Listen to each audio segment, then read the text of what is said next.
თეკლაშენი აზრით იყო ყველაზე მეტად გამოწვეული წლევანდელი პრობლემები, რაც ეხებოდა მოსავლიანობას, მევენახეებისთვის, მეხილეებისთვის, მებოსტნეებისთვის და ასე შემდეგ.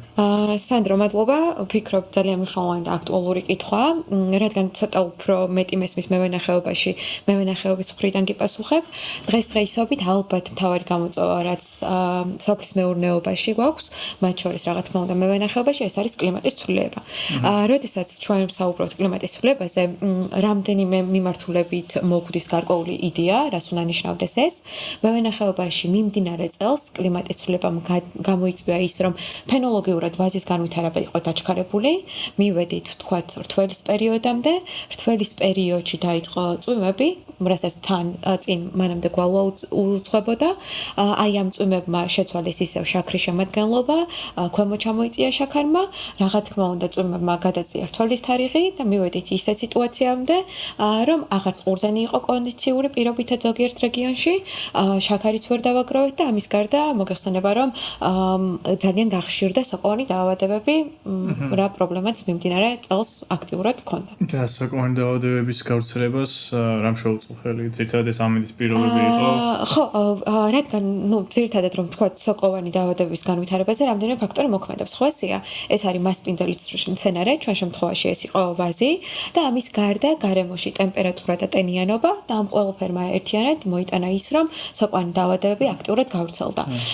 კლიმატის ცვლილების ალბათ ვიტყოდი, რომ ყველაზე დიდი პრობლემა იყო ის, რომ მქონდა გარკვეული პერიოდი გვალვიანი, სადაც ფაქტობრივად ნალექი არ მოვიდა, მაგრამ აი ამის შემდგომ დაიწყო ერთიანად რაღაცა ექსტრემალურად მოსული ნალექები, ხო? აი ეს არის ვფიქრობ ძირითადი პრობლემა, რაც რა თქმა უნდა მერე ცვლის მავნებელ დაავადებათა გავრცელებას და ჩნდება ვთქვათ სხვადასხვა შტამები, აქტიურდება ისეთი დაავადებები, რომელიც მაგალითად რეგიონისთვის არ იყო თამდევი და კიდე ერთი ვიტყოდი, რომ გაზაფხული, წლევანდელი გაზაფხული საკმაოდ პრობლემურად დაიწყო მევენახეობაში და ვფიქრობ მეხილეობაში, რაშიც შენ უფრო კომპეტენტური ხარ, რაც გქონდა მევენახეობაში იყო ის, რომ გქონდა საგაზაფხულო წაყინვა. ანუ მაშინ, როდესაც უკვე კვირტი გადავიდა დაბერვის ფაზაში, ზოგიერთ შემთხვევაში ყლორტი აპირებდა გახსნას და ასე შემდეგ, გქონდა მინუს ტემპერატურები, რამაც რა თქმა უნდა გამოიწვია კვირტის დაზიანება.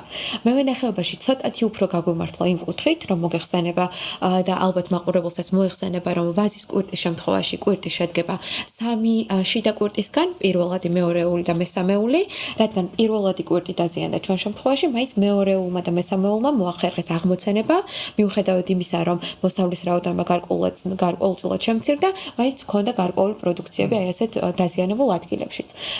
და რა თქმა უნდა, ამას უკვე მოყვა როგორც გითხარით ეს გვალვიანი პერიოდი, წელს ჰქონდა ძალიან ხშირად მცენარის დამწვრობა, როგორც ფოთლის, ასევე მტევნის შემთხვევაში და შემდგომ ეს ყველაფერი უკვე გაგრძელდა აი ამ რთველის პრობლემით, რასაც დღემდე მევენახეები განიცდიან, იმიტომ რომ ზოგიერთ ტერიტორიაზე კვლავ არ არის ყურძენი კონდიციური და კვლავ ველოდებით, რომ შაქარმა მოიმატოს, რაც ხო, ეს ადრეული გაზაფხულის პერიოდი, როდესაც კვირტები წაიყინა, იდეაში ყველა რეგიონისთვის იყო პრობლემა და არა მარტო ვენახეშთვის. და ყველაზე ცუდი ის იყო, რომ ტემპერატურა მინუსამდე ჩამოვიდა. აი, რაღაც საშუალებები არის, ვთქვათ, გარკვეული სტიმულატორები, რითიც შეგიძლია ასე თუ ისე შეამსუბუქო ეგ სიტუაცია და გადაარჩინოთ კვირტები, მაგრამ სიტუაცია, როდესაც უკვე დადის მინუს ტემპერატურამდე, მან უშუალოდ მცენარეში წყდება წვენთა მოძრაობა და ეს ქსოვილი, სადაც მოძრაობს წვენი, ეს მცენარესაც ყოველდღიურია აქვს, როგორც ადამიანს, რო აქ ძარღვები, სადაც სისხლი გადის. მან მცენარეს აქვს თავისი ვასკულარული სისტემა, იმ სისტემაში გადაადგილდება ჯერ ეს საკვები ნივთიერებები, რასაც ითვისებს ნიადაგიდან და შემდეგ უკვე ის ორგანული ნივთიერებები, რასაც უკვე ფოთლები დაასინთეზებენ, ჩამოდის ქვემოთ. და ეგრე ხდება თვით გამოკვება ეგრე თქვა მცენარის და უშუალოდ ამ ყველა ნივთიერების სხვადასხვა ორგანოებისგან გადაანაწილება. და როდესაც ხო და თავარი რით ისე ყველაფერი გადაადგილდება, ხო წყალი არის. წყალში გახსნილი. კი, წყალში გახსნილი ნივთიერებები, რაც უკვე მე არის მცენარის წვენი და როდესაც მინუს ტემპერატურამდე ჩამოდის, უკვე ეს წყალი კრისტალიზირდება და ეს ქსოვილი, რაც არის საკმაოდ ფაქეზი, ეს ვასკულარული სისტემა, ამ წარმოქმნილი კრისტალების გამო იწყებს დაზიანებას. და ეს ფაქტობრივად, კლავს მცენარეს, მან უკვე ემბოლიას წარმოიქმნება, რა დროსაც ხდება ეს გადაადგილება და ხდება ვასკულარული სისტემის კოლაფსი და ზუსტად უკვე ეს იწვევს მცენარის ქსოვილების სიკვდილს, რომ ხო საკვების გადაადგილება აბსოლუტურად წყდება. და ხო, ბუნებრივია ზამთარსაც წყდება ეგ საკვებითურების გადაადგილება, მაგრამ ესაა განსხვავება, რომ ერთში უბრალოდ შეწყდა, მეორეში უკვე არის ქსოვილის დაზიანება. ხო და სამწუხაროდ ვერავინ ვერ გადაურჩა, მაგრამ ზოგადად ხო არის გარკვეული პრაქტიკები უშუალოდ პრეპარატების გამოყენების გარდა, რითიც შეგვიძლია შემომწიროთ ეს ზიანი. ხო, მე ხო მაგას ვფიქრობდი, რომ საუბრობდი, რომ რა გავაკეთეთ ჩვენ მევენახეობაში, რომ ამ ყველაფრისაგან თავი დაგვეცვა. იმიტომ რომ მაინც არის გარკვეული წლები, როცა ინტუიციურად რაღაცნაირად გრძნობ, რომ მაგალითად გველოდება საგაზაფხულო წაყინვები. იმ ვენახეებში, სადაც გარკვეული ტიპის რეკომენდაციების გატარება შემეძლო, ჩვენ გავაკეთეთ ის, რომ ვაზი გავსხალით გრძლად. მარტივად რომ შევახსენოთ ვაზის ხulis დროს ჩვენ ვტოვებთ გარკვეულ კვირტების რაოდენობას და როდესაც ჩვენ ველოდებით საგაზაფხულო წაყინვებს, ანუ ვიცით რომ შეიძლება გარკვეული კვირტები დაზიანდნენ, ამ დროს რასაც ვაკეთებთ არის ის, რომ თუ ვაზე მაგალითისთვის უნდა დამეტოვებინა 6 კვირტი, ვტოვებთ 9 კვირტს.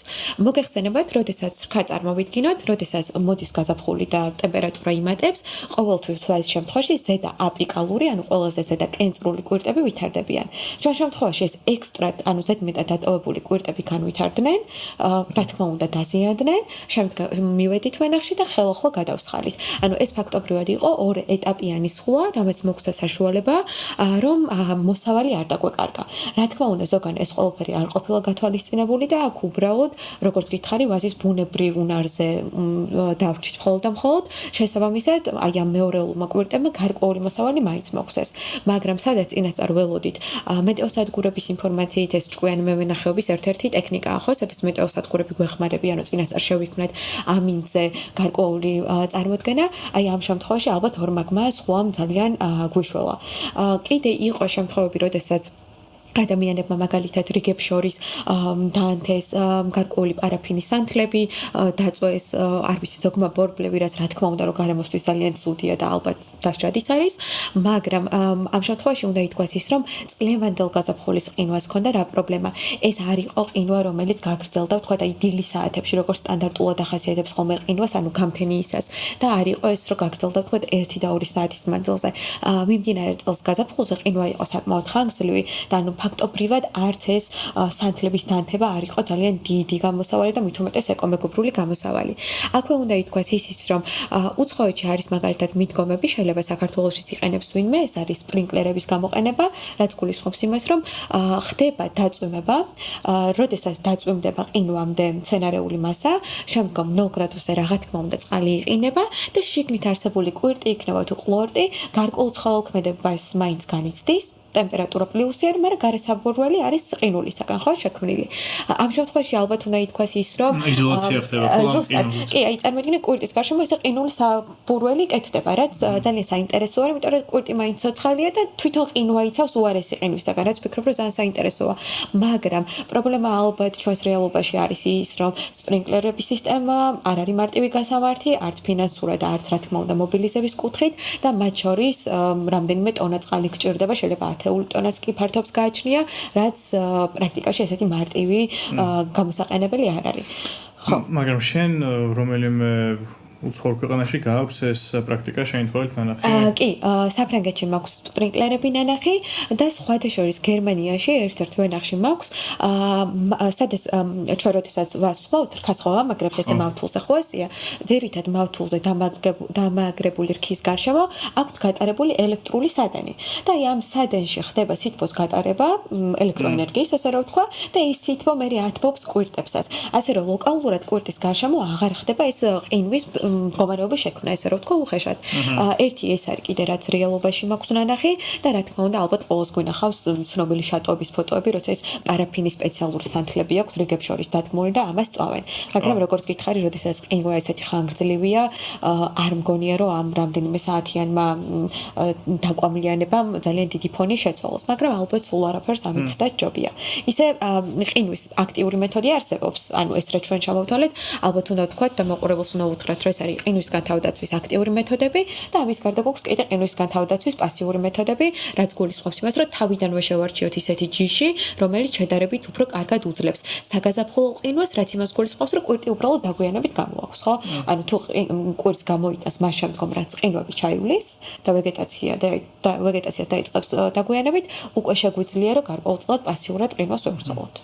ჩნდება ხოლმე ძირითადად შეკითხვები, რომ როდის უნდა გავსხლათ ვაზი, ხო? აი რა პერიოდში. რა თქმა უნდა, თუ ვაზი უკვე გასულ მდგომარეობაში დახვდება სითბოს მოსვლას, იგი აუცილებლად დაიწყებს გამოყლორტვის, ანუ ესე გაკვირტვის პროცესს, ესე რომ დავარქვათ. თუ გაუსხლავი არის, ამ შემთხვევაში, რადგან ზედა ნაწილები იწყებენ პირველ რიგში გამოღვიძებას და ცოტა მოგვიანებით გავსხლოთ, კიდე გვაქვს შანსი, რომ რაღაცები გამოვასწოროთ. ანუ თუ ადრე გვექნება ვაზი გასხლული, უკვე მდგომარეობაშია, რომ ძირითადი კვირტები იფეთქებენ, ესე რომ ვთქვათ. და ხო, აი ეს არის, რომ ერთი შეიძლება სხვა გადავალოდოთ. ხო, ანუ გამოდის, რომ რეალურად სხვის გადავადები ჩვენ შეგვიძლია უშუალოდ გამოკვირტვას გადავავადოთ. გარკვეულწილად კი. ვიტყოდი, რომ ალბათ ბოლომდე ეს ასე არ არის, იმიტომ რომ თუ ტემპერატურა დაგროვდება, აუცილებლად კვირტი მაინც გაიშლება, არ აქვს მნიშვნელობას გასხლულია თუ გაუსხლავი, უბრალოდ პლუსი არის, რომ როდესაც გაუსხლავია ან მეტობაში არის კვირტები დატოვებული, ეს ექსტრა დატოვებული კვირტების მოშორება ან დაზიანება ბუნებრივია და შემდგომ ჩვენ რო უკვე ოფიციალურ სხლას ჩავატარებთ, უკვე საქმეს გვიმარტივებს. თან ორმაგ სხლას რა პლუსი აქვს, ხო? ხშირად ჩნდება შეკითხვა, რომ მე მაქვს 30 ჰექტარი ვენახი, თებერვალში რო დავიწყო გასხლა, ამას როგორ მოვასწრებ, ხო? ან მარტში რო დავიწყო გასხლა, ამას როგორ მოვასწრებ. ორმაგის სხლა ამაში გვეხმარება. ჩვენ შეგვიძლია რომ დეკემბერშივე ფოთოლცვენიდან ერთი თვის შემდგომ დავიწყოთ სხლა, მოვაშოროთ ზედმეტი ნაწილები, რაც ისედაც არაფერში გვარგია, რაღაცა ჩახმობები, ორწლიანი ნაზარდები, პირიქით უფრო ძველი ნაზარდები და დავტოვოთ მხოლოდ რქები ზედმეტი კვირტებით, სადაც უბრალოდ ყინვა რო გადაივლის, მივახდეთ კა. 2 წელი ჭრილობის მიყენება დაგვჭირდება, ეს იქნება და ეს. ასე რომ ამ კუთხით საქმეს მენეჯმენტურადაც ვამარტივებთ, ანუ დიდ მასალას ვიშორებთ, ვასაც ვიცავთ და პლუს ამას საქმეს ვიმარტივებთ. კიდე ერთხელ რო ვთქვათ უბრალოდ რა არის ორმაგის სხლა? ორმაგის სხლა გულისხმობს ამას, რომ ჩვენ სხლა უნდა ჩავატაროთ ორ ეტაპად. პირველ ეტაპზე ჩავატარებთ ზედმეტი ნაწილების მოშორებას, რაც ნამდვილად ვიცით, რომ მას არაფერში არ ჭირდება, ანუ ასე შავ საქმეს მოვილებთ, ესე რომ ვთქვა უხეშად, ხოლო მეორე ეტაპზე უკვე როცა ყინვას გადავივლით, იმ დატოვებულ ექსტრა კვირტებსაც მოვაშორებთ, რაც საგაზაფხულო წაყინვისთვის ქონდა დატოვებული, ხო? ანუ პირობითად მე თუ მინდოდა რომ ქონოდა 8 კვირტი, მაგრამ ყინვის გამო დავტოვეთ 11, აი ამ ზედმეტ 3 კვირტს, რომელიც შეიძლება დაზიანდა ან არ დაზიანდა, უკვე როცა ყინვას არის პერიოდი გადავლის, მაშინ მოვაშორებთ. ეს არის მთავარი იდეა. ლოგიკურია რა, მე მგონი კი, ლოგიკური არის. ხო. ხო, ნუ დაავადებებს რო დაუბრუნდეთ. კი. კლიმატური ცვლილებები ასევე ძალიან უწყობს ხელს დაავადებების გავრცელებას. ისინი უფრო მარტივად ეგუებიან ამ პირობებს, იმიტომ რომ რადგან მარტივი არსებები არიან, მუტაციების განცდა უფრო მარტივად შეუძლიათ. და თან ახლა ის პირობა რაც ჩვენ მაგამდე ახსენე რომ ჯერ იყო გვალვა და შემდეგ იყო ძლიერი ტენი, ამ ტენს გვალვის მერე აუცილებლად მოყვებოდა მაღალი ტემპერატურა. და მაგ დროს იზრდება სცენარის დასრულების ხარისხი და როდესაც ძირითადად უმეტეს შემთხვევაში როდესაც სცენარი ავადდება, იგი უნდა იყოს სველი, რომ კარგად მოხდეს ინფიცირება. და ეგეთი მაღალი ტემპერატურის პირობებში ეს პერიოდი რამდენი ხანი უნდა იყოს სცენარის სველი, რომ დაინფიცირდეს კლებულობს. ხო. და ნუ აი კლიმატური ცვლილება ასევე არის ერთ-ერთი მიზეზი, რის გამოც დაავადებები უფრო მარტივად ვრცელდებიან. და ამავდროულად ჩვენი კონვენციური მეურნეობის პრაქტიკებით ხელს უწყობთ ამ კლიმატურ ცვლილებას, ხელს უწყობთ რეზისტენტობის გაძლიერებას. საერთოდ ხო არ აგვიხსნი, რას გულისხმობს რეზისტენტობა, რომ ყველასთვის გასაგები იყოს. კი ბატონო, რეზისტენტობა არის ორგანიზმების მექანიზმი, რომელიც არის დაკავშირებული მათ გარკვეულ მუტაციებთან, როდესაც ეს ორგანიზმები, რომლებიც არიან, თქვათ, ვირუსები, სოკოები და ბაქტერიები, მცენარეების შემთხვევაში ძირითადად სოკოები არიან. ჩვენ რო ვიყენებთ ამ ქიმიურ პრეპარატებს, მაგდროს ხდება უკვე რეზისტენტობის განვითარების რისკი. იმის გამო რომ ესენი არიან მარტივი ორგანიზმები, ჩვენთან შედარებით რა თქმა უნდა, ევოლუციას უფრო მარტივად განიცდიან, მუტაციებს უფრო მარტივად განიცდიან და შეუძლიათ გამოემუშავონ ისეთი მექანიზმები, რომლითაც უკვე თავს იცავენ ამ ნივთიერებებისგან. ამიტომაც, როდესაც ჩვენ ვიყენებთ გარკვეულ ქიმიურ ნივთიერებებს, ჩვენ არ უნდა ვცვალოთ ისინი, ან უნდა ავირჩიოთ ისეთი ნივთიერებები, რომლებიც სხვადასხვა მექანიზმით მოქმედებს. ხო, აი მაგალითად მანკოცები რო ავიღოთ, მანკოცების მიმართ პათოგენები ნაკლებად უფრო რთულად იმითარებენ რეზისტენტობას, იმიტომ რომ რამოდენიმე საიტზე ახდენს შეტევას. გასაგებია. ანუ მარტივად რო ვთქვა, როდესაც მე ვარ ფერმერი, მე ვარ მევენახე, გარკვეულ პერიოდში ერთხელ უნდა შევცვალო ეს ჩემი პრეპარატები. ამ პრეპარატებში აქვე დავაკონკრეტებ, რომ აქ არ იგულისხმება, რომ შევცვალო პრეპარატის დასახელება, ხო? ანუ თქვენ შეიძლება X კომპანიასთან ყიდულობდით ერთ პრეპარატს, Y კომპანიაში მეორე სახელი ქვია, ანუ აქ ეს არ იგულისხმება, აქ იგულისხმება, რომ უნდა შევცვალო აქტიური ნივთიერება, ხო? კი, და არა მარტო აქტიური ნივთიერება, არამედ ერთი ჯგუფის ნივთიერებები არ უნდა იყოს გამოყენებული. აი ჩვენ გავაკეთებთ სპეციალურ ცხრილს და თუ თქვენ დავიკომენტარებთ რომ გაინტერესებთ უშუალოდ ეგ ინფორმაცია, შეგვიძლია გამოგიგზავნოთ ეს ცხრილი, სადაც იქნება ყველა აქტიური ნივთიერება, რაც დღეს გამოიყენება და ისინი იქნებიან კატეგორიზებულები ჯგუფების მიხედვით. სასურველია რომ თუ გინდათ ნივთიერების შეცვლა, იგივე ჯგუფის ნივთიერება არ გამოიყენოთ, იმიტომ რომ ამ ჯგუფს აქვს ერთი განსაზღვრული მოქმედების მექანიზმი. ძირითადად ეგრე ხდება კლასიფიცირება, რომ თუ როგორ მოქმედებს ეს ნივთიერება.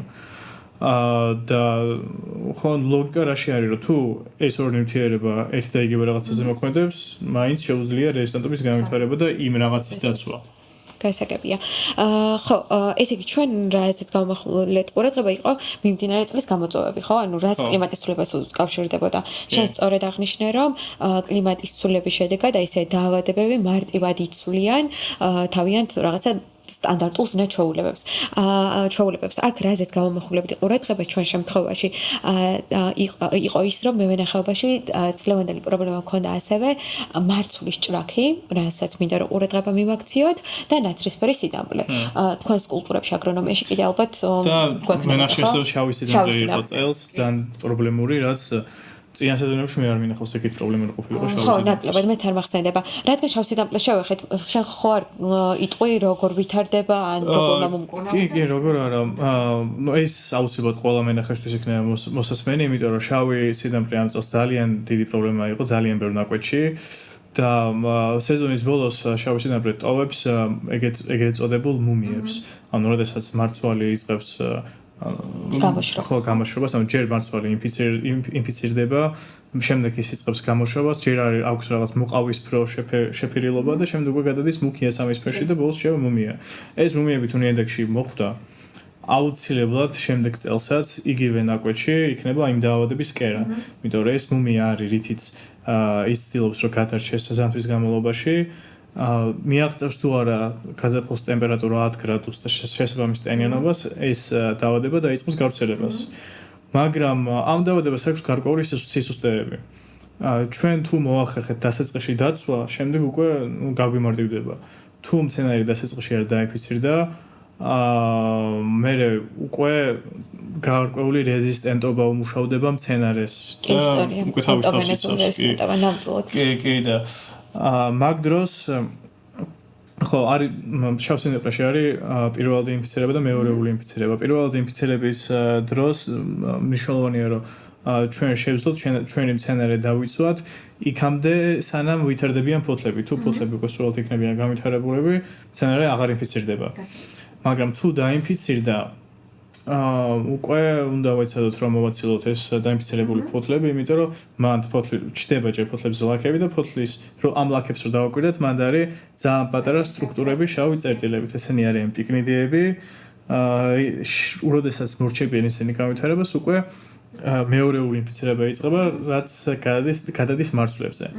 მარცვლებსაც აქვთ ეს ონტოგენეზური რეზისტენტობა, მაგრამ ხო, როდესაც ყვავილობას გაცდება 4-6 კვირა, ნუ ჯიშზე არის დამოკიდებული, ზოგჯერში 7 კვირა არის საშიშროება, რომ შავი სიდამპლით მცენარე იყოს დაინფიცირებული. ამ პერიოდს თუ გაცდა და თუ მარცვალი არ დაინფიცირდა, მაშინ მცენარე გადარჩენილი არის. ალბათ ერთი სანდრო აქ საინტერესო რაც შენ საუბრის მერე მომაფიქრდა არის ის რომ ზოგიერთ შემთხვევაში სოყოვანი დაავადებები ისე ვითარდებიან გარემო პირობებიდან გამომდინარე რომ ვიზუალურად ვერ ვატყობთ და ალბათ ეგ არის რასაც შენ ამბობ წელს სადაც გაიპარა ეს შავი სიდამპლის кейსები იყო ეს შემთხვევები როდესაც როცა იყო კრიტიკული წერტილი მაშინ არ მოხდა წამლობა და გამორჩენილი იყო ეს კონკრეტული წამლობა ხო ბიოვენახებზე ალბათ უნდა ვთქვათ ის რომ ძირითადად ესე პრეპარატი თუ არა, სპინაცისა და გოგირდის შენარევი მიქსი არის ის, რასაც ვიყენებთ ხოლმე აქტიურად რა. კი, და თუ მცირე ბიომევნახეები არიან,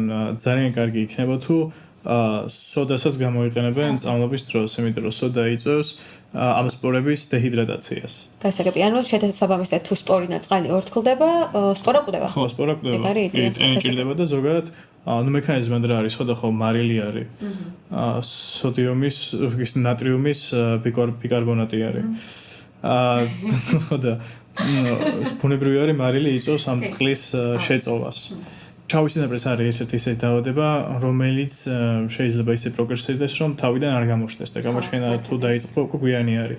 ამიტომაც კიდევ ერთხელ გაფრთხილება ყველა მევენახეს, თუ თქვენ წელს გქონდათ ეს დაავადება, ან თქვენ ირგვლივ რომელიმე ვენახს გქონდათ ეს დაავადება, თქვენთვის არის ძალიან დიდი საშუალება, რომ ამ წელსაც გაშდეს ეს პრობლემა და აუცილებელი არის ის კრიტიკული პერიოდები, რომელიც ვახსენეთ, ეს არის ყვავილობის დასაწყისი, ამ დროს კონვენციური მევენახეებისთვის არის საჭირო, რომ შეიტანოთ ისეთი პრეპარატები, როგორც არის მაკოცები, ტებუკონაზოლი, დიფენოკონაზოლი და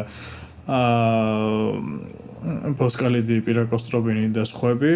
კიდევ ერთხელ თუ დაგაინტერესებთ უფრო დეტალურად ეს ინფორმაცია შეგიძლიათ მოგწეროთ და ჩვენ ამ ინფორმაციას მოგასვით და ბიომევნახეებისთვის არის საჭირო ეს სპინაცი, გოგირდი და აუცილებელი ყველასთვის არის საინტერესო თუ თქვენ ხედავთ რომ უკვე ეს ლაქიანი ფოთლები ჩანს, ის ფოთოლი აუცილებლად მოაშორეთ, იმიტომ რომ ეს არის დაავადების ის კერა, რომელთაც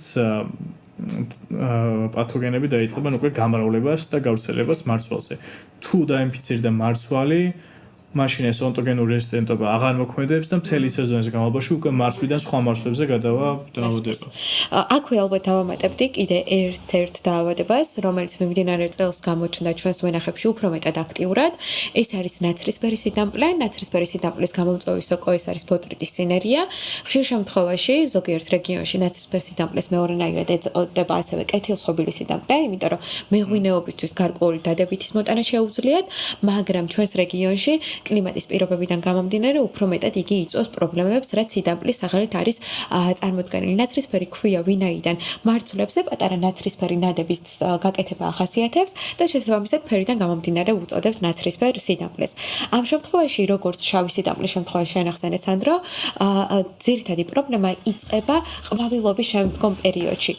ყვავილის აგებულება რომ გავიხსენოთ, ყვავილს აქვს პატარა ესეთი თავსახური, ჩაჩი, არ ვიცი კალიპტრა, როგორ შეიძლება დავარქვათ, და როდესაც ეს მოვარდება ხოლმე ყვავილობის დაწყების დროს, აი სწორედ ეს არის მკვდარი ქსოვილი. ვინაიდან ნაცრისფერი სიდამპლე არის სოკო, რომელიც მკვდარი ქსოვილებით იკვებება, სწორედ აი ამ საწყის პერიოდიდან გაზაფხულიდანვე ხდება ხოლმე ინფიცირების დაწყება. რა თქმა უნდა, ეს ვიზუალურად გამოხატული ჯერ არ არის, სანამ გვიანი სეზონი არ მოვა, მაგრამ გვიან სეზონზე უკვე რთული არის ნაცრისფერი სიდამპლის მართვა.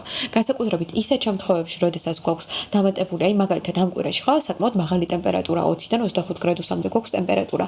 ამას დამატებული ამდენი მოსული ნალექი, ამდენი თავისუფალი წყალი, მათ შორის ასევე ტენიანობა. საბოლოო ჯამში მივდივართ იქამდე, რომ მიმდინარე წელს ნაცრისფერი სიდამპლის საკმაოდ აქტიური შემოტევა ჰქონდა.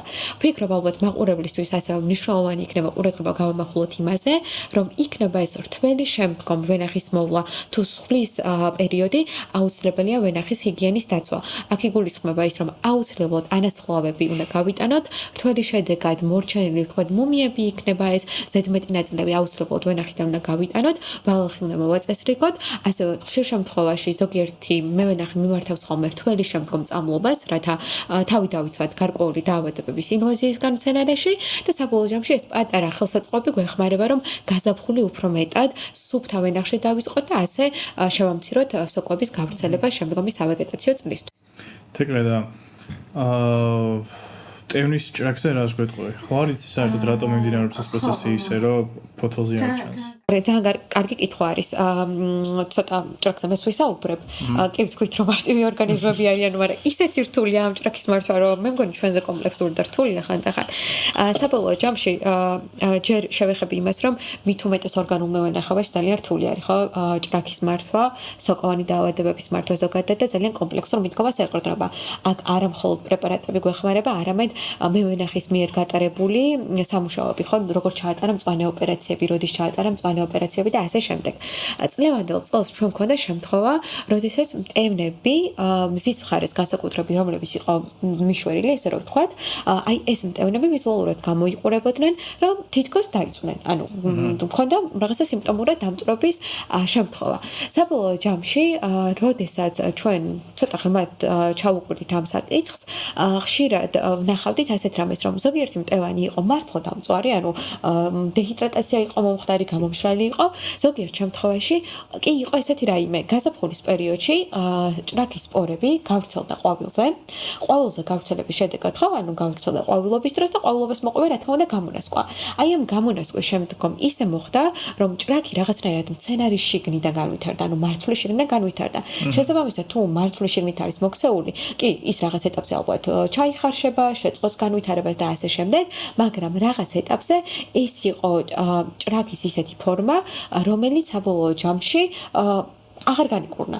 ანუ გარკვეული ეტაპის მერე მცენარე მარცვალი დაიღუპა ჭრაქისგან, მაგრამ ამას დაემატა სინამტვროც. ანუ აქ მოხდა ორი პროცესის ერთობლიობა, ეს იყო ჭრაქის სოკოვანი დაავადება, რასაც ზედ დაერთო ასევე მზის დამწვრობა.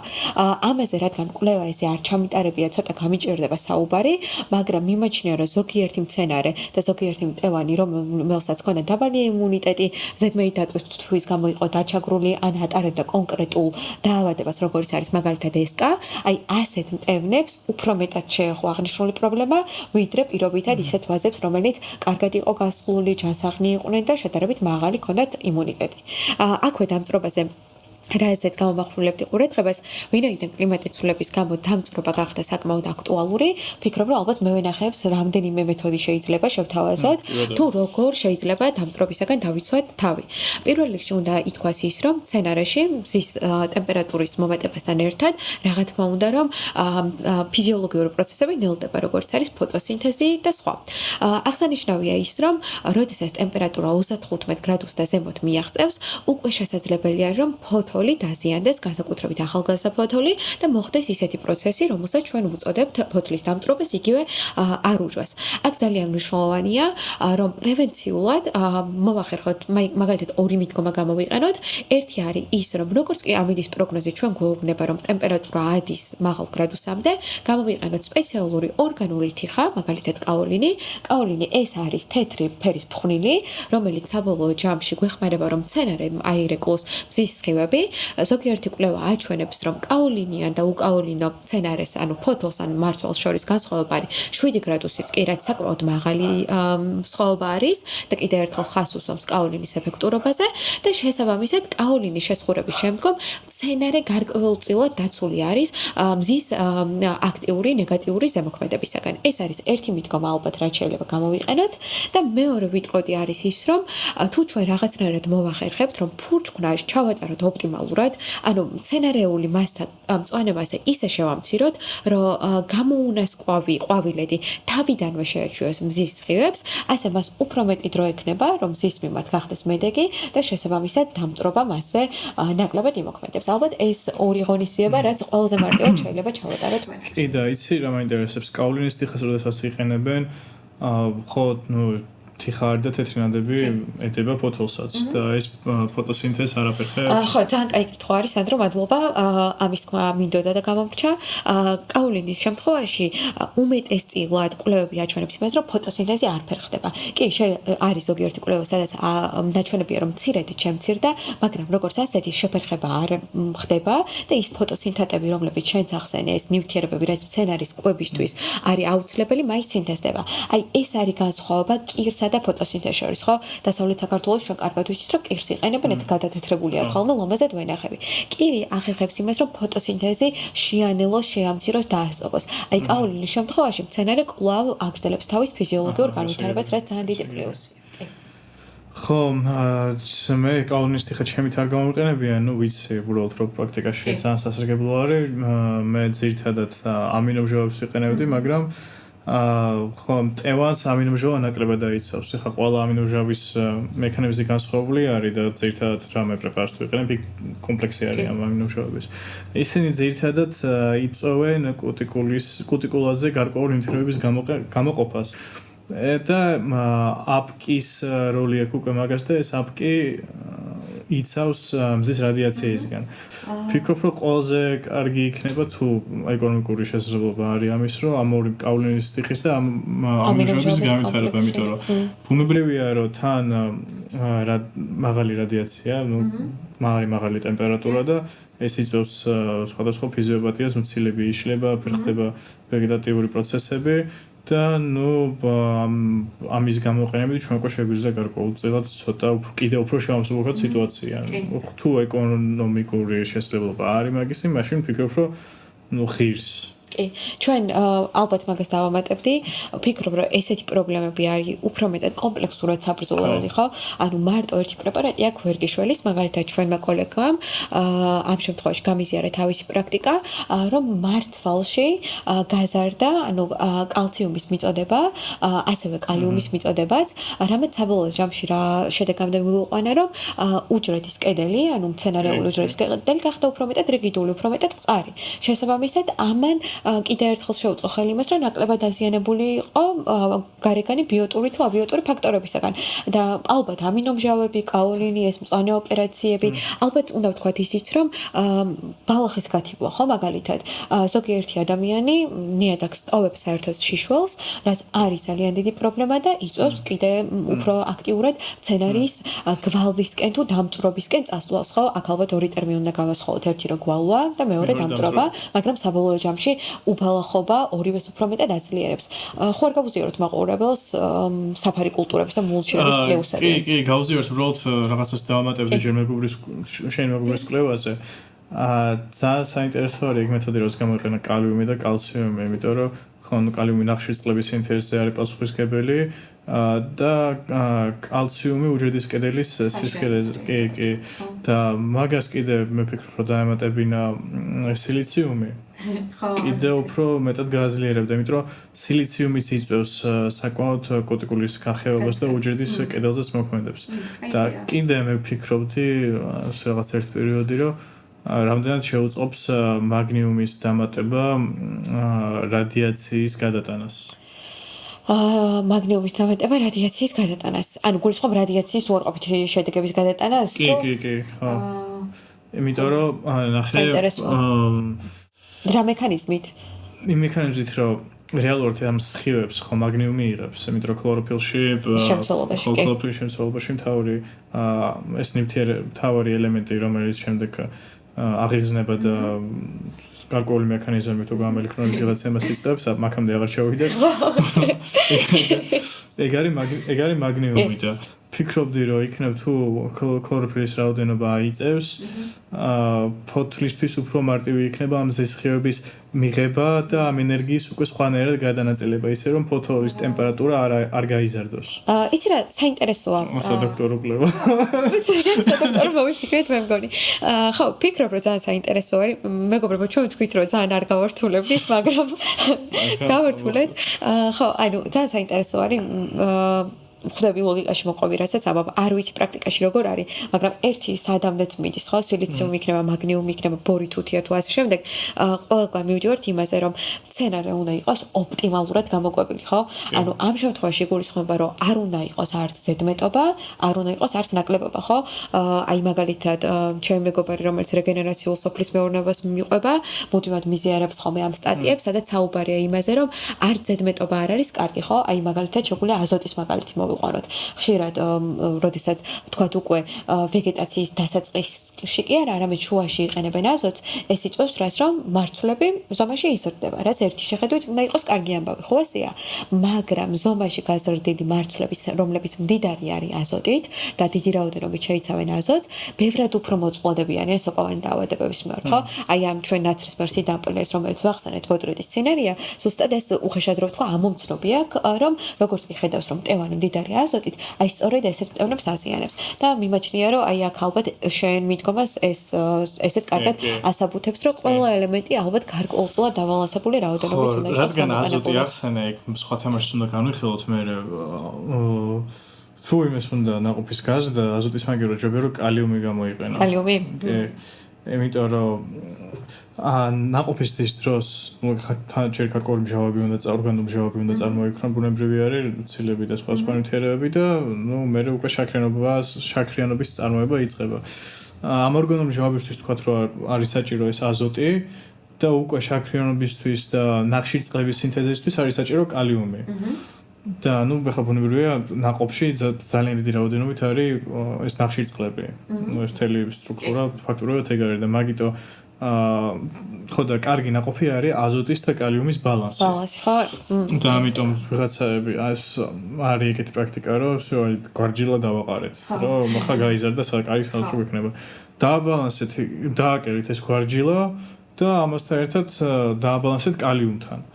ეს იმას გამოიწვევს უფრო ხარისხიანი ნაყოფის გექნება და ზომაც მოიმატებს ხარისხიანი ნაყოფის იქნება, შაქრიანობას კარგი იქნება, გემოს კარგი იქნება და არ მოუწამოთ. ყველაფერი კარგად იქნება. მან სანდრო ალბათ ერთი რაც შეიძლება ჩვენს მეგობრებს და მაყურებლებს გაუზიაროთ არის ის, რომ მეგობრებო, როდესაც თქვენ გადაწყვეტთ იქნება ეს ვენახის გაშენება, ნებისმიერი კულტურის გაშენება, თუ შემდგომი მოვლა, გამოკვება, განოყიერება, ამისთვის აუცილებელია, რომ ჩავატაროთ ნიადაგის ანალიზი.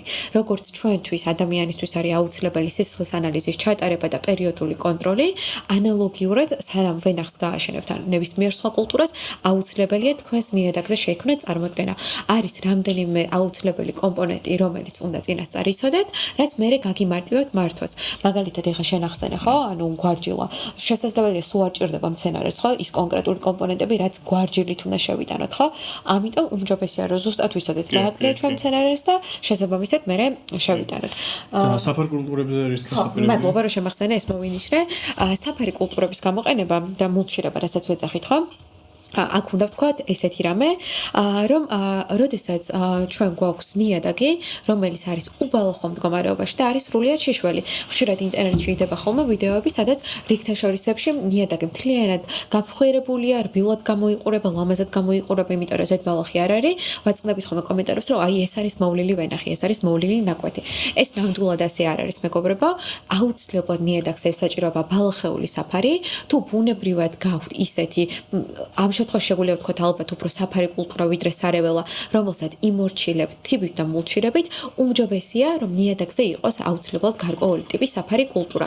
პირველ რიგში ამას აქვს ის დანიშნულება, რომ ტემპერატურა ნაკლებად აზიანებს, ანუ ნაკლებად ცხელდება ნიადაგი, როდესაც უბალახოა, აქ ბევრად უფრო მეტად აღიქმება გვალვის უარყოფითი პირობები და უარყოფითი შედეგები, ხოლო როდესაც ნიადაგი დაფარულია ბალახით, აქ ტენიანობა შენარჩუნებულია, მიკროსამყარო და მიკროფლორა უფრო მეტად დაცული არის, რაც რა თქმა უნდა ვენახისთვის თუ ნებისმიერი კულტურისთვის ძალიან მნიშვნელოვანი არის, ხო? მეორე რაც სანდრო შენ შემახსენე, ეს არის საფარი კულტურები. საფარი კულტურა ეს არის სპეციალურად შერჩეული თესლი, რომლის მიქსით ჩვენ შეგვიძლია გამოვიყენოთ ვენახში. ანუ რიგებს შორის მიმოფანტოთ კონკრეტული კულტურები, მაგალითად არ ვიცი, ცერცველა, მრაფსი, მდოგვი, ნებისმიერი ის კულტურა, რომელიც ჩვენი ნიადაგისთვის არის შესაბამისი. აქვე უნდა ვთქვათ ალბათ, რას აკეთებს საფარი კულტურა, ხო? პირველ რიგში საფარი კულტურა გვეხმარება რომ შევინარჩუნოთ ტენიანობა. ამის გარდა სოკოვანი დაავადებების გადატანა ნაკლებად ხდება, იმიტომ რომ წნევა ნაკლებად მოქმედებს სცენარეზე და გულისხმობ სოკოვან დაავადებების გადატანაზე.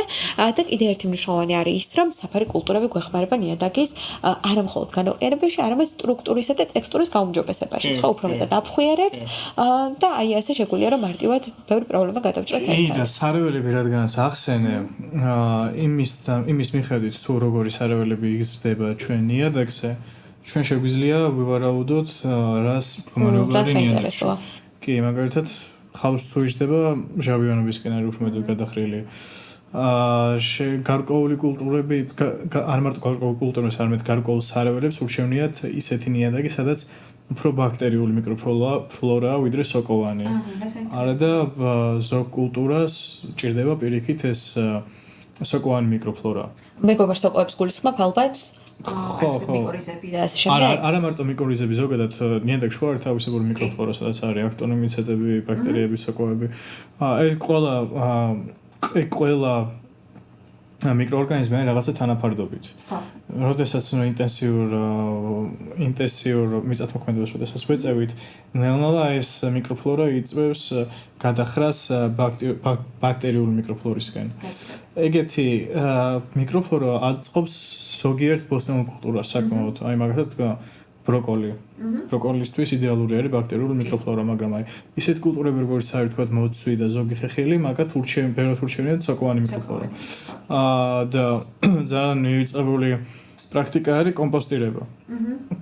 და ზუსტად კომპოსტირება უბრალოდ სასუქი და რაღაცა მასა კი არ არის, რომელიც უბრალოდ აიშალა და შეგვიძლია დავაყაროთ და ძალიან დიდი განსხვავება არის კომპოსტთან ნაკადს შორის.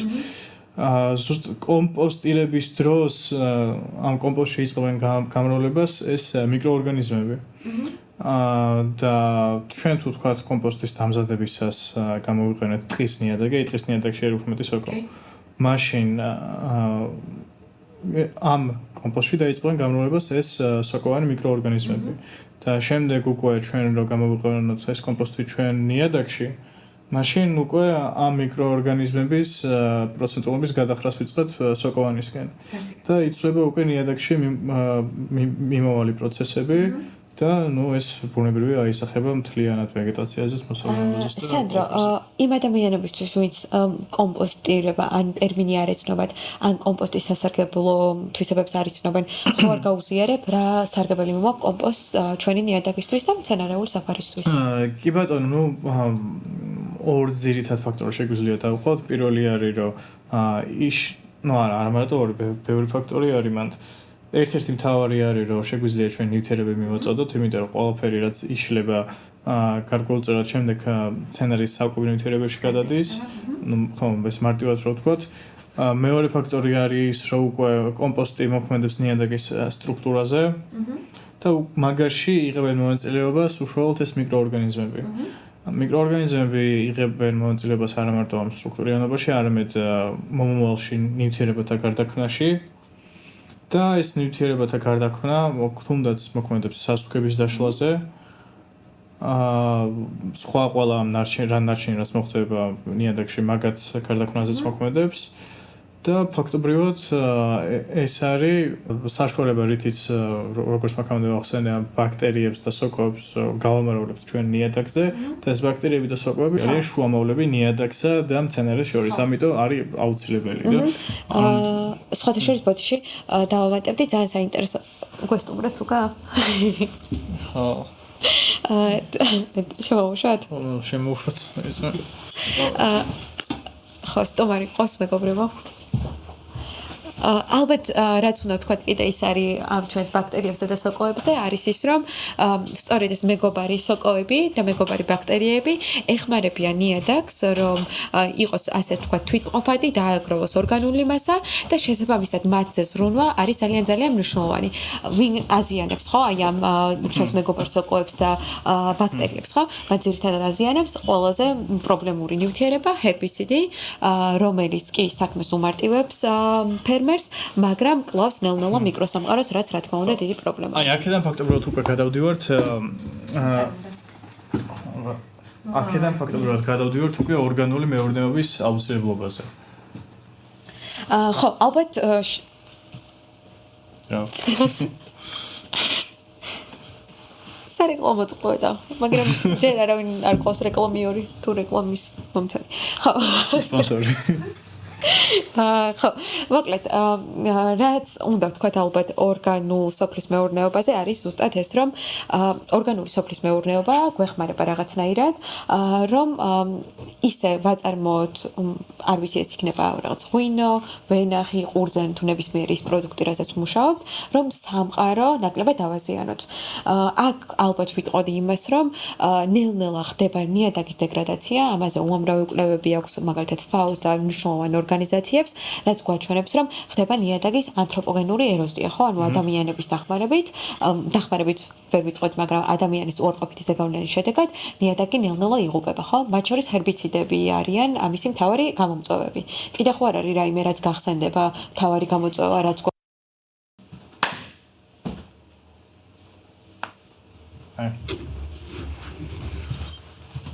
ტექნიკური ხარვეზის გამო დავიწყებ საუბარს. სადღაც ნახევარი. ნახევარი ყოლა ვილაპარაკეთ. არა უშავს. ესეც გამოწვევაა და საინტერესოა. ხო, მოკლედ ესე იგი ჩვენ ვლაპარაკობდით გამოწვევას ორგანულ მეურნეობაზე, მაგრამ წერები ვახსენეთ თუ სწორედ მახსოვს და ორგანულ მეურნეობაში ხშირად არის მიღებული ძალიან ბევრი პრაქტიკა, რაც მოიაზრებს მტაცებელ მწერებს, სხვადასხვა ხაფანგებს და ნუ საბოლოო ჯამში ორგანული, რეალურად ორგანული მეურნეობა, ორგანული სოფლის მეურნეობა არის ძალიან ახლოს ინტეგრირებულ მეურნეობასთან, რაც უნდა გადმოიღოს კონვენციურმა მეურნეობამ. რადგან თუნდაც წელს ძალიან რთული პრობლემა იყო თრიფსების. და ეს თრიფსების მაგალითი რო განვიხილოთ, უფრო უკეთად დავინახავთ რატო არის ეს საჭირო. ჩვენ მანქანამდე უკვე ვილაპარაკეთ, რომ ეს მარტივი ორგანიზმები, სოკოები და ბაქტერიები განიცდიან მუტაციას, რის გამოც უკვე ეჩვევიან ამ წამლებს. ანალოგიურად ძალიან მარტივად განიცდიან ისეთი მწერები, რომლებიც ჩქარა მრავლდებიან და როდესაც გვალვა არის, გვალვის პირობებში თრიფსები კიდევ ძალიან ჩამრავლდებიან. დაახლოებით 10 დღე ჭირდებათ იმისთვის, რომ ეს სრული ციკლი გაიარონ. და ამის გამო ჩვენ თუ ვიყენებთ ერთ პრეპარატს, ან ერთი ჯგუფის პრეპარატს, ის თრიფსი უკვე ძალიან მალე ეგუება და დღეს საქართველოში ისეთი პრობლემა გვაქვს, რომ ფაქტობრივად უკვე ყველა აქტიური ნივთიერებას არის შეგუებული ეს მწერი. როგორ ვებრძოლოთ მაგ შემთხვევაში? ხო და აუცილებელია რომ რაღაცა მაგალითები გადმოვიღოთ ორგანული მეურნეობისგან. ზუსტად ეს არის ეს მტაცებელი მწერები, უშუალოდ ამ ტიპი თრიფსის მტაცებელი მწერი არის ბაღლინჯო, მტაცებელი ბაღლინჯო და ძალიან ეფექტურები არიან მტაცებელი ტკიპები. უბრალოდ ერთი პრობლემაა რომ ეს ორი მწერი ერთად არ უნდა შევიტანოთ, იმიტომ რომ ხო, ტკიპი მწერი არ არის, მაგრამ ეს ორი აგენტი ერთად არ უნდა შევიტანოთ. იმიტომ რომ ბაღლინჯო დაიწყებს ტკიპის ჭამას და შეიძლება ან თრიფს აღარ დაიდონოს იმდენად და პლუს კიდე ეკონომიკური დანაკარგი იქნება, იმიტომ რომ ფაქტობრივად ტკიპად ფულა გამოვიყენეთ. ამავდროულად თუ ჩვენ ეს ძალიან მნიშვნელოვანი არის, როდესაც ვიღებთ რაღაც კულტურას, უნდა ვიცოდეთ რა დაავადება უტევს და რა მავნებელი უტევს და უნდა შევისწავლოთ მათი ბიოლოგია და მათი სისუსტეები. თრიფსის შემთხვევაში, უკვე ვიცით, ეს მტაცებელი ბაღლინჯო მოგვეხმარება. მეორე, უნდა ვიცოდეთ, რომ ამ თრიფსებს იზიდავს ნათელი ფერები. შესაბამისად, მათ წინააღმდეგ ჩვენ შეგვიძლია გამოვიყენოთ უკვე ეს მოყვითალო ღია ფურცლები რო არის ფერადი და წებოვანი. ეს ფაქტობრივად ატრაქციის მიმზიდველი. ეს არის მიმზიდველი, თან არიან წებოვნები, ისინი მიდიან და მან დაწებებიან და კიდევ აღარ გამოდიან. და ორ რაღაცაში გვეხმარა, პირველ რიგში ჩვენ შეგვიძლია აღმოვაჩინოთ არის თუ არა თრიფსი ჩვენ ნაკვეთში და მეორე კი ხო მონიტორინგი და მეორე ბრძოლაში გვეხმარება, იმიტომ რომ ისინი იქ ეწებებიან და იქიდან აღარ გამოდიან. საინტერესოა. თრიფსი კიდე ჩვენაც უნდა გავითვალისწინოთ არის ის რომ სანიტარიაში და მივუხსენოთ დიდი ყურადღება თუ რომელიმე ფოთოლში ჩვენ ხედავთ რომ ჩდება ეს თრიფსის კვების ნიშნები ეს იმას ნიშნავს რომ იმ ფოთოლზევე შეიძლება იყოს იმ ფოთოლში შეიძლება იყოს უკვე კვერცხები და პრეპარატები თრიფსების კვერცხებზე ვერ მოქმედებენ რადგან თრიფსები კვერცხებს დებენ უშუალოდ ფოთოლში შიგნით კუტიკულის შიგნით ქვეშ ამიტომ ვერ ხდება ვეღარ აღწევს პრეპარატი მან და სისტემური პრეპარატი რო გამოვიყენოთ მაგასაც აზრი არ აქვს იმიტომ რომ სისტემური პრეპარატის აზრი ის არის რომ მცენარე წერი იკვებება წვენით და ის წვენი უკვე კლავს მას ხო და მაგიტო არის მნიშვნელოვანი ეს ორგანული მეურნეობა და თუ სწორად მახსოვს ევროკავშირის მოთხოვნაც არის ჩვენ ქვეყნის მიმართ ხო რომ ზოგადად ევროკავშირს აქვს გეგმა, რომ გარკვეული რაოდენობა სოფლის მეურნეობის მთლიანად ევროკავშირშიც და სავარაუდოდ კანდიდატ ქვეყნებშიც უნდა იყვნენ ორგანული სოფლის მეურნეობის ქვეშ. უბრალოდ საბოლოო ჯამში შენახსენე მაგალითად თრიფსები ვისაუბრეთ ასევე ნაცრისფერ სიდამპლეზე, ვისაუბრეთ შავ სიდამპლეზე, კარგად ვხვდებით რომ ორგანული სოფლის მეურნეობა კლიმატის ცვლილების დროს განსაკუთრებით ძალიან ბევრი გამოწვევისა და საფრთხის წინაშე შემთხვევაში არის, ხო? მაგალითისთვის, როდესაც გვაქვს მშრალი წელი, ანუ სადაც გვაქვს უფრო მეტად გვალვიანი პერიოდები, ნალექი ნაკლებად არის მოსული, ამ შემთხვევაში კი მარტივად შეიძლება გავუმკლავდეთ გარკვეულ საკითხებს, მაგრამ გარდამავალ პერიოდში მყოფი, ამ შემთხვევაში ვიტყოდი ვენახები, საკმაოდ დიდი გამოწვევების წინაშე არიან. ეს არის თუნდაც აი ამ სოკოვანი პათოგენების გააქტიურება, მათი მრავალფეროვნების გაზრდა, რასაც საბოლოო ჯამში დიდი სირთულეები მოაქვს ორგანული სოფლის მეურნეობის მიმართ.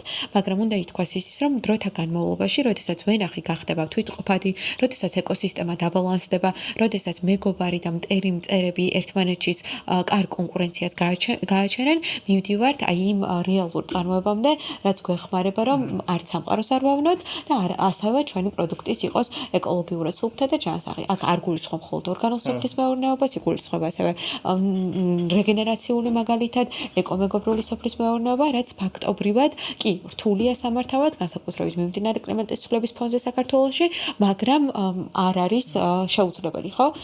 პირობითად აქვე ვიტყვი, რომ გვაქვს ორგანული სოფლის მეურნეობის შემთხვევაში გარკვეული შეზღუდვები, რაც მაგალითად გვეხმარება იმაში, რომ ვიყოთ ნაკლებად მავნებლური სამყაროს წინააღმდეგ. მაგალითად ვიყენებთ კონტაქტურ პრეპარატებს, ჩვენ შეგვიძლია ვახსენოთ აქ სპილენძი, რომელიც აქამდეც უკვე ვახსენეთ და ორგანული სოფლის მეურნეობის მოთხოვნა მევენახეობაში არის ის, რომ გამოვიყენოთ 4 კილოგრამის სპილენძი.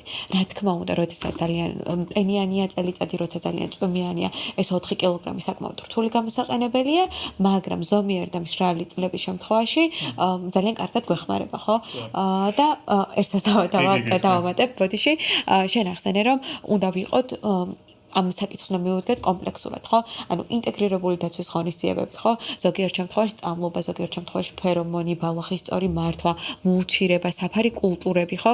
აი ამ ყველაფრის სწორედ გამოყენება არა მხოლოდ ორგანულ, არამედ კონვენციურ სოფლის მეურნეობაში გვეხმარება, რომ შევძლოთ მაღალხარისხიანი დაბალანსებული მოსავლის მიღება. და ორგანულში მთავარი ალბათ ფიქრობ ის არის, რომ ეკოსისტემა ხდება არა მონოკულტურული წარმოების, არამედ ჩვენ ყველა კულტურაზე გარკვეულწილად ვსრუნავთ, ვენახი ჩვენ შემთხვევაში ვენახს ვიტყოდი არ არის დომინანტი და რაღაცნაირად დროთა განმავლობაში მივაღწევთ იმ ბალანსს, რომელიც გვეხმარება მავნებლების მართვაში, პათოგენების მართვაში და საბოლოო ჯამში მაღალხარისხიანი პროდუქტის მიღებაში. დღევანდელ დღეს მით უმეტეს საქართველოში ძალიან რთული არის ორგანული მეურნეობის წარმართვა. მაგრამ იმის ხარჯზე რომ მეცნიერება წინ მიდის, რაღაცების დაბალანსება შედარებით შეიძლება. ის რომ თქვათ ჩვენ თვითონ უნდა მოვიძიოთ ის სცენარები, რაც გვჭირდება, ეგ სხვა საკითხი არის, მაგრამ აი ხულიო მირჩია მახსოვს იმისთვის რომ შეამცირო და გააკონტროლო სპილენძის გამოყენების ხარისხი, გამოიყენეს სპილენძის გლუკონატიო და ხა გეტყვით თან როგორ და რა ლოგიკა არის ამის მიღმა. პირველ რიგში რატო ამ სპილენძზე კი ნებადართულია, მაგრამ რატო არის ნებადართული რაღაცა რაოდენობით? იმიტომ რომ სპილენძი არის მძიმე მეტალი და იწვევს გარემოს დაბინძურებას. და არის ერთ-ერთი ფორმა, რაც არის სპილენძის გლუკონატი, რომელიც არ იწვევს დაბინძურებას, იმიტომ რომ მცენარეს, როდესაც კულტიკულაზე ეს მოხდება, შემდეგ უკვე გადადის საკვე ფორმაში. ანუ პენეტრაცია ხდება, ამაგას აქვს ძალიან ძლიერი პენეტრაციის უნარი. ამ პენეტრაციის უნარის ხარჯზე კლავს დაავადებას საკმაოდ აქტიურად და უკვე რაღაც პერიოდის შემდეგ გადადის მცენარის საკვების ფორმაში და ფოთლოვანი კვება გამოდის სპილენძის. ხულია მოგცა ჩვენ ეგეთი რჩევა, რომ თუ ძალიან წვიმიანი ამინდები არისო, გამოიყენეთ თქვენი სპილენძის პრეპარატის რეკომენდირებული დოზის უდაბლესი რაოდენობა, ხო მინიმუმი და შემდეგ მაგას დაამატეთო სპილენძის გლუკონატიო. და ამით თქვენ შეძლებთ უკვე ამის დაბალანსებასო. ამის გარდა, ხო, ბაზარზე შემოდის სხვადასხვა მცენარეული ექსტრაქტები, ინსტიტუტების გვაქვს ჩვენ, რომლებიც იკვლევენ ამ ბაქტერიულ ფორმებს, რომელი ბაქტერიები აინფიცირებენ, თქვათ, რომელ წერებს. ხო, გულისხმობ თქვა და მაგალითად კონკრეტულად რომელიღაცა ბაცილა, რომელიც კონკრეტული წერის წინააღმდეგ მოქმედებს, ხო, როგორც ყურძნის ჭიაზე გვაქვს მაგალითად. ხო, აქვე რადგან ხულიო აღნიშნა, ალბათ უნდა ვთქვათ, რომ ერთ-ერთი მნიშვნელოვანი, როცა ინტეგრირებულ დაცვაზე ვსაუბრობთ, ალბათ არის ის ცოდნა, რასაც ჩვენ ვიღებთ გარკვეული ექსპერტების გახუასია. ალბათ მთავარი დაცვაში რაც შეიძლება მოვიაზროთ, არის ის, რომ ახალი ცოდნით, რომელიც შეიძლება მიიღოთ უცხოელი თუ ადგილობრივი ადგილობრივი ექსპერტისაგან ჩვენ უფრო კარგ პრაქტიკებს შევიძენთ და აქვე ალბათ მადლობა უნდა გადავუხადოთ FAO-ს, რომელსაც მრავალი წლის მანძილზე ხულიო ჩამოყავს და ხულიო გვეხმარება, რომ აი ეს ჩვენ სრიალობას მისი ცოდნა გარკვეულწილად რომ მოვარგოთ. ესეც ფიქრობ, რომ მნიშვნელოვანია. მუდმივად სტატიების კითხვა, ახალი პრაქტიკების შეძენა, რომ ნელ-ნელა აი ამ გამოწვევებს, რასაც კლიმატის ცვლილებას ახლავს თან, ნელ-ნელა დავუპირისპირდეთ, ხო? კი და შენ ასე ფიქრობ, კიდე რა შეიძლება იყოს ორგანული მეურნეობის დიდი გამოწვევა, რის გამოც ну კი ჩვენთან უფრო და უფრო მეტად იძენს პოპულარობას, მაგრამ ჯერ არც ისე პოპულარული არის და კიდე რა არის ეს გამოწვევები? მე ალბათ ვიტყოდი, რომ მიმაჩნია, რომ ჩემთვის მაგალითად ძალიან დიდი ბედნიერების მომნიჭებელი არის, როდესაც ვული ხოლმე ორგანულ ვენახებს, ან გარდამავალ პერიოდში მყოფ ვენახებს, ან ეკომეგობრულ ვენახებს, ხო? აქ არ აქვს მნიშვნელობა, რომ მაინც და მაინც ორგანული იყოს. ეს მიმაჩნია, რომ არის ყველაზე გამართლებული ფორმა, მიუხედავად იმისა, რომ ძალიან ბევრი გამოწვევა არის. ალბათ მაინც ვიტყოდი, რომ წამლობა და ეს პრეპარატები არის მნიშვნელოვანი. თან როგორც უკვე აღვნიშნეთ, როცა ვსაუბრობ წამლობაზე, აქ არ იგულისხმება მხოლოდ პრეპარატი, ხო, აქ იგულისხმება წამლობის თვითონ ხარისხი, რაც ეტაპობრივად გარკვეულ შეცდომებზე დაყრდნობით მცირდება ხოლმე, ხო? ანუ იქ რაღაცა პატარა შეცდომა გაგვეპარა, რაც წამლობის ეფექტურობას ამცირებს. გარდა ამისა, მნიშვნელოვანი არის ისიც, რომ ზოგიერთ შემთხვევაში აი ეს აბიოტური სტრესები, რაც გახშირდა, ხო? დამწრობები იქნება, ეს პირიქით, მერე უკვე აი ეს სოკოვანი პათოგენების ინვაზია, ეს ვფიქრობ, რომ არის ყველაზე წამყვანი. მაინც სოკოვან დაავადებებს ვიტყოდი, რაც მთავარი გამოწვევა არის ორგანულ სოფლის მეურნეობაში. ზოგიერთ შემთხვევაში ამბობენ, რომ იცი რა, აი ორგანულ სოფლის მეურნეობაში მოსავალი დაბალი არის და ეს არის პრობლემა. Რა თქმა უნდა, მოსავალი გარკვეულწილად შემცირებულია, მაგრამ ვერ ვიტყოდი, რომ სწორი მოვლის შემთხვევაში ეს არის დაბალი, ხო? თუ ყველაფერი წარიმართა კარგად, ვფიქრობ, რომ მოსავალი ხდება უფრო მეტად დაბალანსებული, ოპტიმალური, რაც თავის მხრივ, რა თქმა უნდა, მე გარკვეულწილად ხარისხზეც აისახება. ხო, უფრო ოპტიმალური კი იქნება, ხო? კი, ჯობია. იმიტომ რომ აი მე ვენახეობა რა ვიღოთ, ხო? კი, შენ შეიძლება საფერავს აქვს იმის პოტენციალი, რომ 20 ტონა მოასხმევინო, მაგრამ ეს არ ნიშნავს, რომ გამართლებული არის, ხო?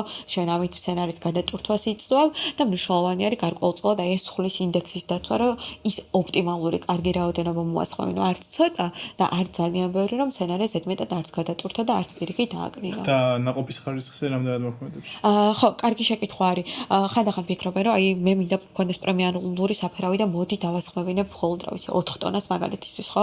საფერავი არის ჯიში, რომელიც სწორი მოვლისა და სწორი ნიადაგის პირობებში იძლევა ოპტიმალურ რაოდენობას 8 ტონას, ხანდახან რაღაც 7 ტონას, 10 ტონას, ხო? აი გააჩნია რომელ ზონაში ვიმყოფებით. მიმაჩნია, რომ სწორედ არსებობს გარკვეული ინდექსები, მაგალითად რავაზის ინდექსი, რომელიც გვეხმარება, რომ ზუსტად გავსაზღვროთ რა რაოდენობის მოსავალი უნდა მოვასხმევინო მე ჩემ შემთხვევაში საფერავს, რომ მივიღო მაღალ ხარისხიანი, მაგრამ ამავე დროს რაოდენობრივად დაბალანსებული პროდუქტიც, ხო? კი ბატონო.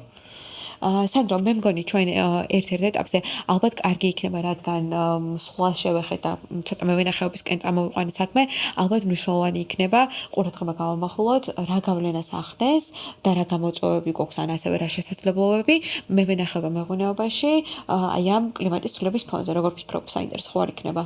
კი ბატონო. ვიდრე დავუსვიჩავ ამ საკითხს. ეხლა არ ვფიქრობ, უფრო ბუნებრივი რა გამოვიდეს. თეკლე ხო, რა ჩემ მითხარი მაგას. ხوار იტყვი. ხო, აქვე ალბათ მნიშვნელოვანია მეგობრებო აღნიშნოთ აი ამ ბუნებრივი კითხვიდან მომდინარე, რაც სანდროს ჩემი ძალდატანებით გაუჩნდა.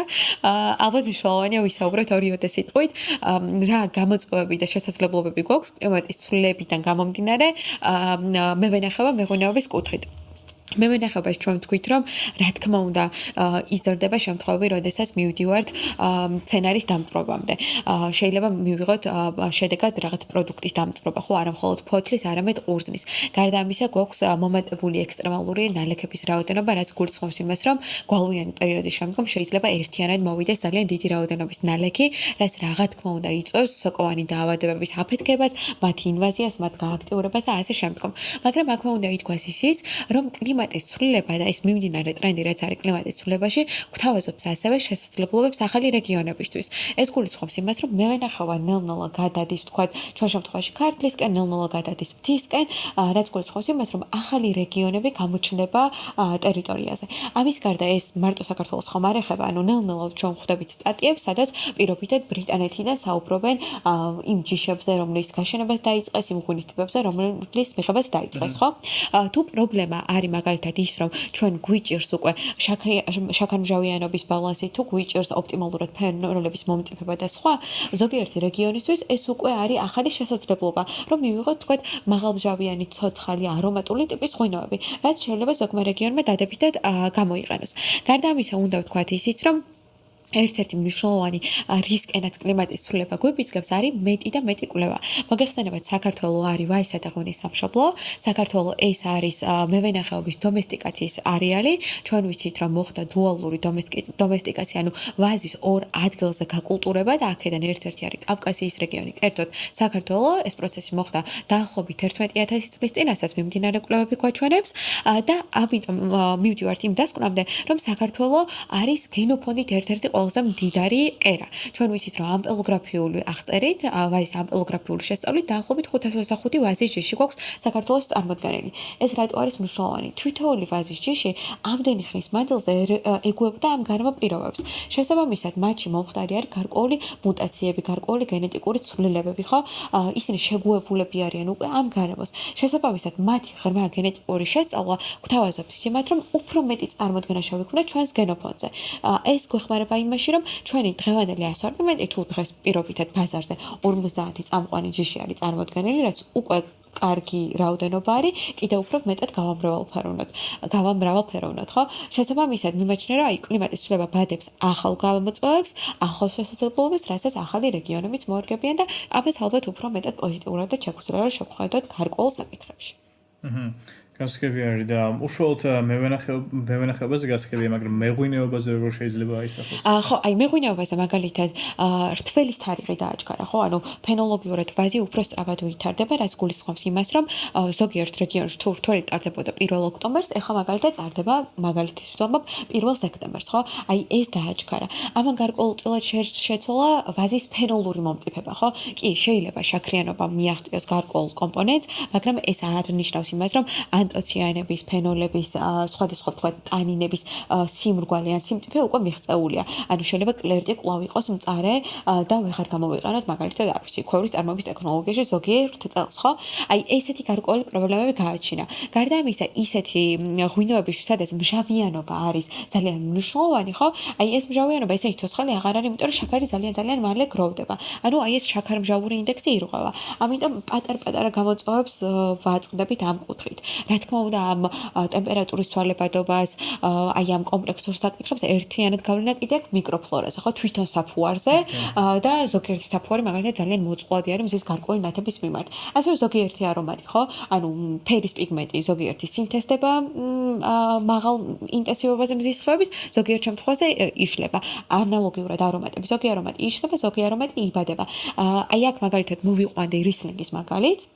რისლინგი ეს არის გერმანული ჯიში, ძალიან საინტერესო ჯიში არის და რისლინგისთვის დამახასიათებელი იყო ესეთი ქიმიური არომატი, ტიდიანი არის შემოკლებით თუ არ მეშლება, ტიდიანი თუ არ მეშლება, ამას გადავამოწმებთ თუ რამე აქ ამოვა ჩვენს ეკრანზე და ეს განსაზღვრავდა ბენზინის, პეტროლის არომატს, ხო? ანუ ღვინოს ჰქონდა საძველო რისლინგს, როცა რისლინგი დაძველდებოდა და მიაღწევდა 10 წელიწადს, 15 წელიწადს, დაკრავდა ესეთი ბენზინის არომატი, რაც მე მაგალითად ძალიან მიყვარს, ხო? ისედაც მიყვარს ბენზინის არომატი და ღვინოში ძალიან მომწონდა. ეხლა კლიმატის ცვლილების გამო აი ეს არომატი აღარ არის მხოლოდ პრემიალური საძველო ღვინოებისთვის დამახასიათებელი, არამედ ახალგაზრდა რისლინგშიც ვხვდებით, იმიტომ რომ კლიმატის ცვლილებამ მოიტანა ის, რომ უფრო მარტივად და უფრო სწრაფად სინთეზდება, იმიტომ რომ მისი პრეკურსორი არის კაროტინოიდები, მოკლედ ამას ღრმად აღარ შავყვები, მაგრამ ხო, აი ეს არომატული პროფილებიც საკმაოდ საინტერესოდ შეიცვალა. ისინი მაინტერესებს, რადგან ჩვენ უშუალოდ წამალბაზე და ორგანულ მეურნეობაზე ვლაპარაკობდით. მე მაინტერესებს დღეს რამდენად შესაძლებელი არის საფუარის გამოყენების გარეშე ღვინის დაყენება, იმიტომ რომ ფაქტობრივად ჩვენ სპილენს როდესაც ვიყენებთ, ან სხვა აქტიურ ნივთიერებს როდესაც ვიყენებთ, იმ სოკოებს კლავთ, რომლებიც დუღილს გვეხმარებიან, ხო? აქ ალბათ უნდა ვთქვათ, რომ როდესაც დუღილი მიმდინარეობს, აი ვთქვათ, ყურძენი მოვკრიფე, მოვიტანე სახლში, დავიწყე დადუღება, ხო? ამ პერიოდში მასე არიან სხვადასხვა ტიპის საფუარი სოკოები, არ ვიცი, კლოეკერა, აპიკულატა, საქარომიცეს ცერევიზია, რომელიც ჩვენთვის მთავარი საფუარია. როდესაც ეს ყველაფერი მევენახეობაში გამოყენებული სპილენძით, ან მერე უკვე რაღაცა გოგირდით არიან დახოცილები, რა თქმა უნდა, მერე უკვე შეგვაქვს ეს შტამი, ერთად შემთხვევაში საქარომიცეს ცერევიზია, რომელიც ამ დუღილს აკონტროლებს. მაგრამ აქ ალბათ მთავარი რა საკითხამდეც მივდივართ და უფრო ლოგიკური იქნება, რომ თემა აქეთკენ წავიყვანოთ, არის ალბათ ლოდინის პერიოდის დაცვა. ან თუ ჩვენ ლოდინის პერიოდი დაცული გვაქვს, ამ შემთხვევაში საფუვრები იქნებიან, იქ მეგობარი მიკროფლორა იქნება თუ ზოგადად პროდუქტის სიჯანსაღე უფრო მეტად არის ოპტიმალურად დაცული. სანდრო, ლოდინის პერიოდზე შენ ხო არ გვეტყვი 1-2 სიტყვით, რა მნიშვნელობა აქვს ლოდინის პერიოდს? ან რას ნიშნავს ზოგადად თუ მაყურებლის ზუსტად? ლოდინის პერიოდი არის ერთ-ერთი უმნიშვნელოვანესი ფაქტორი, რაც უნდა გაითვალისწინოს ყველა ფერმერმა, რამაც ეს იქნება მცირე ფერმერი თუ მსხვილი ფერმერი. და რატო არის ეს ეგრე? მაგაზე არის დამოკიდებული თითოეული ადამიანის ჯანმრთელობა. ლოდინის პერიოდი არის ის დრო, რამდენი ხანიც არის საჭირო იმისთვის, რომ ეს ნივთიერება გამოვიდეს მცენარიდან. შესაბამისად, თუ ჩვენ არ დავიცავით ეს ლოდინის პერიოდი, აქტიური ნივთიერება რჩება ნაყოფში და გამოდის, რომ ფაქტობრივად ჩვენ მომხმარებელს უღწვით წამლიან პროდუქტს. ხო, აქვე დავამატებდი კიდე იმასაც, რომ მაგალითისთვის, როდესაც ლოდინის პერიოდი დარღვეული არის ყურძენში, ყურძნის მაგალითი რო ავიღოთ, ეს მერე უკვე ფერმენტაციის პერიოდში, მეღვინეობის პერიოდში იწვევს გარკვეულ გართულებებს. ხო, ეს იქნება ფერმენტაციის კინეტიკის რაღაცა არევა, პრობლემური დუღილი, არასასიამოვნო არომატების გაჩენა, გარკვეული მეტალური პრობლემები, რაც რა თქმა უნდა უკვე პრაქტიკული კუთხით მეღვინეს საქმეს ურთულებს და საბოლოო ღვინის ხარისხი თავიდანვე უკვე დარღვეული არის, რაც ძალიან დიდ პრობლემას წარმოადგენს. კი ბატონო, მაგრამ ეს შორს ღვინომდე არ გავიდეთ. ნუ თვითონ ჩვენზე აქვს ძალიან ცუდი გავლენა ამ პესტიციდებს, იმიტომ რომ ხო, ანუ რა პესტიციდი ზოგადად რა არის? ლათინური სახელი არის, რაც არის ცოცხალის მკვლელი. და ნუ მე უკვე იყოფა ინსექტიციდი, ფუნგიციდი, ანუ ინსექტო მწერი არის, ანუ მწერის მკვლელი, ფუნგიციდი, სოკორი, ანუ სოკოს მკვლელი.